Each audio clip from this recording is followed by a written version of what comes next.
Assalamu alaikum my dear learner. Today we will learn some daily conversation tips कि जब हम अपने किसी फ्रेंड से या अपने प्रोफेसर से बात करते हैं तो हम किस तरह अपनी ओल्ड इंग्लिश को एडवांस इंग्लिश में चेंज कर सकते हैं। उसके लिए मैं एक कन्वर्सेशन आपके साथ शेयर करूंगी और फिर बताऊंगी कि किस तरह इसमें हम लोगों ने एडवांस वर्ड्स जो है वो ऐड किए हुए हैं। तो सबसे पहले हम एक कन्वर्सेशन देखते हैं कि किस तरह अपने एक स्टूडेंट जो है वो अपने एक प्रोफेसर से बात करते हुए एडवांस वर्ड्स को यूज़ करते हैं। ये कन्वर्सेशन है जी जेम्स जो कि एक स्टूडेंट है। वो कहता है good morning professor Austin, how are you doing. वो ये नहीं अपने प्रोफेसर से कह रहा है कि हाउ आर यू, लेकिन वो जो एडवांस वर्ड यूज़ कर रहा है, फ्रेज यूज़ कर रहा है हाउ आर यू डूइंग, कि आप कैसे हैं। ये एक फॉर्मल वे है कहने का कि हाउ आर यू डूइंग। तो आप अपना रिप्लेस करके हाउ आर यू की जगह आप अपनी कन्वर्सेशन में हाउ आर यू डूइंग का वर्ड ऐड कर सकते हैं, मतलब आप कैसे हैं। प्रोफेसर ऑस्टन वो अब रिप्लाई कर रहा है कि good morning James, I am doing well and you. I am doing well, मैं ठीक हूँ। वो ये नहीं कह रहा आई एम फाइन, वो कह रहा है आई एम डूइंग वेल, मैं ठीक हूँ, एंड यू, और आप कैसे हैं। ठीक है जी, आपको समझ आ गया किस तरह यहाँ उसने मतलब मिलते ही आप किस तरह एडवांस वर्ड यूज़ करें, how are you doing and I am doing well. Next देखते हैं जी, आगे है जी प्रोफेसर ऑस्टन जो है उसे जेम्स जो है वो नेक्स्ट क्वेश्चन कर रहा है। वो जेम्स जो है वो कह रहा है कि I am great thank you. वो कहता है कि मैं, वो अब ये नहीं कह रहा जिस तरह प्रोफेसर ने कहा था कि आई एम डूइंग वेल, वो ये नहीं कह रहा। उसने आगे वो कह रहा है एंड यू, और तुम कैसे हो। जब प्रोफेसर ने कहा तो अगर स्टूडेंट जो जेम्स है वो कह रहा है कि आई एम ग्रेट, मैं ठीक हूँ, थैंक यू। वो आई एम फाइन भी कह सकता था, लेकिन उसने उसके वर्ड्स को रिप्लेस नहीं, वो उसके वर्ड्स को रिप्लेस करके उसने कुछ नया वर्ड कहा है कि I am great thank you, मैं ठीक हूँ। आप बताएं। This is my friend Emma, ये मेरी दोस्त है Emma. She is thinking about, this is my friend, ये मेरी दोस्त एम्मा है। She is thinking about applying to this college. वो कह रही है अपनी फ्रेंड के बारे में इंट्रोडक्शन करवा रही है कि ये मेरी दोस्त है, तो वो सोच रही है इस कॉलेज में अप्लाई करने का। अब आप अगर ग्रामर या इंग्लिश का कोर्स कर रहे हैं या करना चाहते हैं तो आप रियलाइज़ करोगे कि इसमें ये जो हम लोगों ने यूज़ किए हैं दो आईएनजी वर्ब की आईएनजी फॉर्म, ये क्यों है।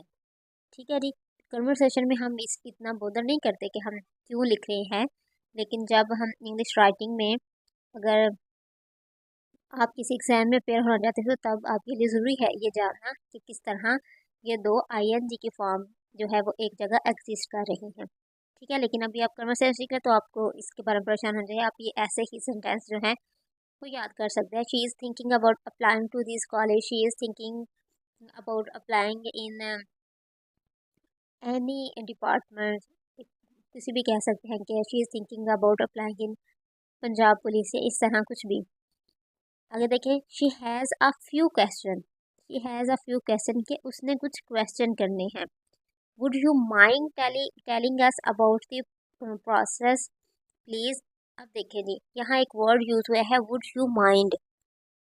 वुड यू माइंड का मतलब है क्या आप एतराज़ करेंगे। ठीक है, अगर हम वर्ड टू वर्ड ट्रांसलेशन देखें तो ऐसा नहीं है। जब हम किसी से पोलाइट रिक्वेस्ट करते हैं तो उसके लिए हम लोग वुड यूज़ करते हैं या कुड यूज़ करते हैं, और मैं मोस्टली वुड को ही प्रेफर करती हूँ कि वुड ज़्यादा अच्छा लगता है।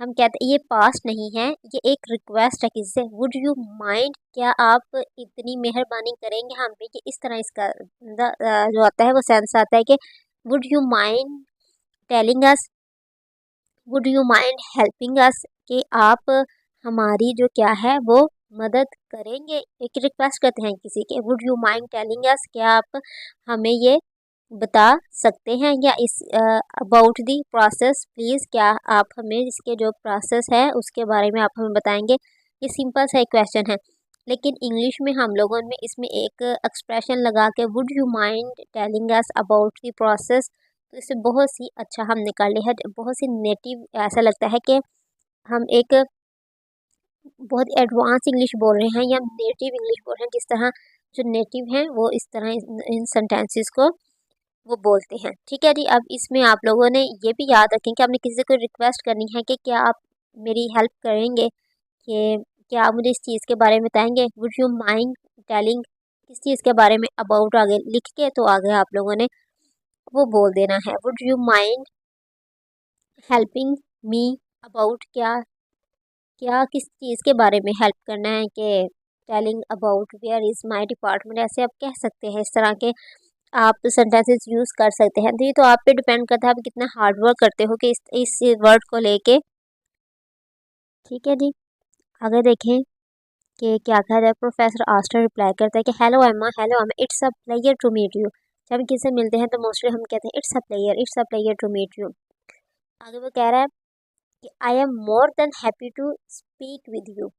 मुझे आपसे बात करके मैं आप बहुत खुशी हुई, आपसे बात करके मैं बहुत खुश हूँ।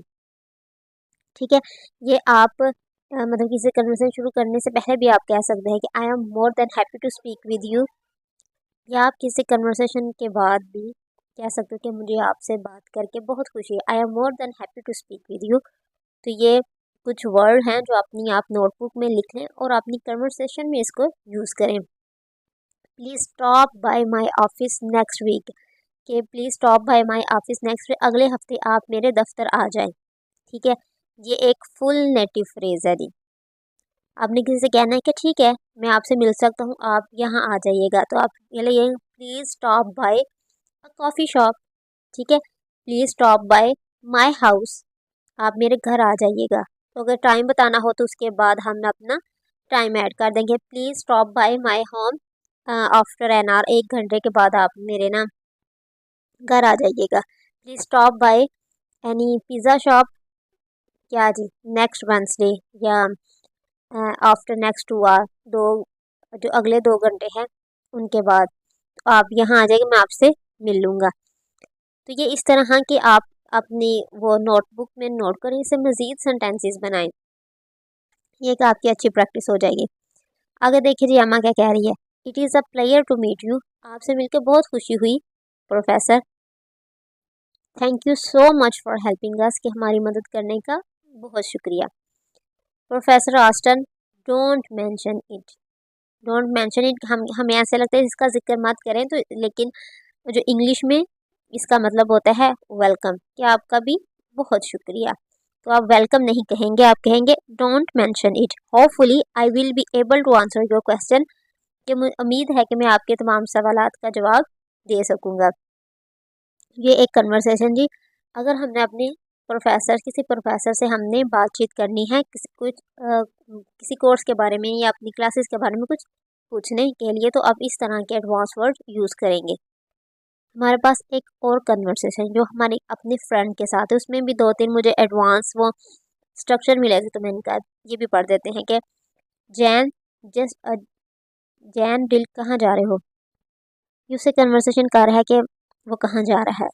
देखिए Jane, hi Helen, how is it going.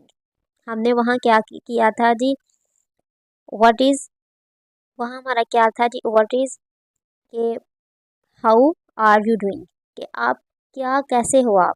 ठीक है। यहाँ हम कह रहे हैं हाउ इज़ इट गोइंग, क्या हाल है। मतलब ये एक अदर एडवांस स्ट्रक्चर है हमारे पास। तो आप 2 तरह से यूज़ कर सकते हैं। हाउ, हाउ तो लगाना है, हाउ आर यू डूइंग। ठीक है जी। हाउ आर यू डूइंग, कैसे हैं आप, या आप कह सकते हैं हाउ इज़ इट गोइंग, ये सब कैसा जा रहा है। और सिंपली हमें तो आता है हाउ आर यू, ये तो हमें आता ही आता है। ठीक है जी। किसी से पूछना है क्या हाल है, तो इसलिए आप सबसे पहले हाउ का वर्ड आपने लगाना है। How are you doing, how is it going, ये आपने ऐड कर लेना है। तो इस तरह आप दो आपके पास एडवांस स्ट्रक्चर हो गया, हाउ इज़ इट गोइंग और how are you doing. Helen कह रही है, रिप्लाई करी फाइन थैंक्स एंड यू, और तुम कैसे हो। आगे जैन जो कहता है जस्ट फाइन, मैं बिल्कुल ठीक हूँ। Where are you off to, तुम कहाँ जा रही हो। हम कहते हैं where are you going, where are you going. लेकिन नहीं, अब एडवांस में हम लोग सिर्फ एक वर्ड यूज़ करते हैं, where are you off to, आप कहाँ जा रहे हो। ठीक है। तो आप सीधे सीधा बता देंगे कि मैं कहाँ जा रहे, I am off to library, के मैं ऑफ टू का मतलब ही क्या है जी, कहीं जाना। ठीक है। तो ये एक फ्रेज आप कह सकते हैं, फ्रेजल वर्ब कह सकते हैं कि ऑफ टू का मतलब है कहीं जाना। तो इसके लिए आपको ये नहीं कह सकते आई एम ऑफ टू या आई एम गोइंग टू। आप नाम भी बोले तो आप सीधा सीधा कह सकते हैं to the library, to the market, to the hospital, ठीक है, टू दी एयरपोर्ट। आप सिंपल टू दी लगा के बोलेंगे तो ये एक करेगा और बहुत अच्छा लगेगा बोलने में भी। I have got a history exam next week and need to start studying. कहते हैं कि मेरा जो नेक्स्ट वीक है वो एग्ज़ाम है, मुझे डेट शीट मिल गया, मुझे पता चल गया है कि मेरा नेक्स्ट वीक क्या है जी, मेरा एग्ज़ाम है। And need to start studying, और मुझे ऐसा लग रहा है कि मुझे अब पढ़ने की ज़रूरत है, ठीक है। नीड टू स्टार्ट स्टडिंग, हमें अब पढ़ना चाहिए, तो we should need to start studying नहीं, हम कहेंगे नीड टू स्टार्ट स्टडिंग, हमें सबको पढ़ना चाहिए।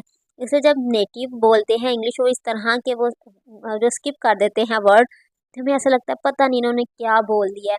और कोई और हमारे साथ ऐसे बोलते हैं, हमने कहते यार, या तो हम कहते पता नहीं सीखा, या तो हम कहते ये देखो आदि टूटी फूटी इसने इंग्लिश बोली, ये वर्ड उसने बोला ही नहीं। लेकिन ये कन्वर्सेशन में हम लोग ऐसे वर्ड स्किप कर सकते हैं। तो we need to start studying ये कह सकते हैं, या आप कह need to start studying now, कि अब हमें ज़रूरत है कि हम लोग अपनी स्टडी को जारी करें या पढ़ना हम लोग स्टार्ट करें। फिर वो जैन कहता है ओ नो, कि मतलब ये तो अच्छी बात नहीं है, कि उनका कोई और प्लान हुआ कि हम इसको साथ लेके या मूवी पे जैसे मार्केट चलते हैं। तो ये सुन के वो कहता है oh no well I will see you later then, फिर मैं बाद में मिलता हूँ आपसे, ठीक है। I will see you later then, फिर मैं आपसे बाद में मिलता हूँ। Good luck Helen, thanks, see you later, के चलें बाद में मिलते हैं। ये कन्वर्सेशन है, आपने किस तरह दूसरे से कन्वर्सेशन की। इस तरह की और मज़ीद वीडियो आएंगी, तो प्लीज़ जो एडवांस स्ट्रक्चर इसमें यूज़ हुए हैं उससे मज़ीद कुछ खुद सेंटेंसेस बनाएं, आपको प्रैक्टिस हो जाएगी। So please like and subscribe my channel. Thank you for watching.